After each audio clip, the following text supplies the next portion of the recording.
بسم اللہ الرحمن الرحیم۔ السلام علیکم ورحمۃ اللہ وبرکاتہ۔ آج ہم حضرت محمد صلی اللہ علیہ وسلم کے ایک صحابی حضرت عبد الرحمن بن عوف رضی اللہ تعالی عنہ کے حسن سلوک کا واقعہ بیان کریں گے انشاءاللہ۔ اس سے پہلے آپ ہمارا چینل ضرور سبسکرائب کریں اور آگے ضرور شیئر کریں۔ بسم اللہ الرحمن الرحیم۔ رسول اقدس صلی اللہ علیہ وسلم کے وصال کے بعد حضرت عبد الرحمن بن عوف رضی اللہ تعالی عنہ امہات المؤمنین ازواج مطہرات کے گھریلو اخراجات کا خیال رکھتے۔ جب انہوں نے سفر پر جانا ہوتا تو خدمت کے لیے ساتھ ہو لیتے۔ جب سفر حج کا ارادہ کرتیں تو آپ ان کے لیے سواری کا انتظام کرتے۔ ہودج پر سبز رنگ کا نہایت ہی عمدہ کپڑا ڈلوا دیتے۔ دوران سفر جو جگہ بھی انہیں پسند آتی وہیں پڑاؤ کرنے کا فوری انتظام کرتے۔ بلا شبہ یہ بہت بڑا شرف ہے جو حضرت عبد الرحمن بن عوف رضی اللہ تعالی عنہ کو حاصل ہوا۔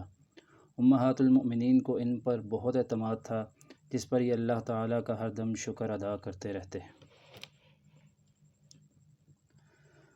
حضرت عبد الرحمن بن عوف رضی اللہ تعالی عنہ کا عام مسلمانوں اور خاص طور پر امہات المؤمنین کے ساتھ حسن سلوک کا اس سے اندازہ لگایا جا سکتا ہے کہ ایک دفعہ آپ نے اپنی زمین 40,000 دینار میں فروخت کی، اور یہ ساری رقم رسول اقدس صلی اللہ علیہ وسلم کی والدہ ماجدہ کے خاندان بنی زہرہ اور اہل اسلام میں سے فقراء و مساکین اور ازواج مطہرات میں بانٹ دی۔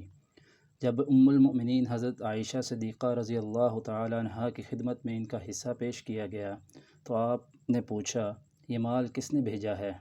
آپ کو بتایا گیا حضرت عبد الرحمن بن عوف رضی اللہ تعالی عنہ نے۔ آپ نے فرمایا، ایک دفعہ رسول خدا صلی اللہ علیہ وسلم نے اپنی بیویوں کو مخاطب کر کے ارشاد فرمایا تھا، میرے بعد صرف وہی لوگ تمہاری خدمت بجا لائیں گے جو صابر و شاکر ہوں گے۔ جزاکم اللہ خیرا۔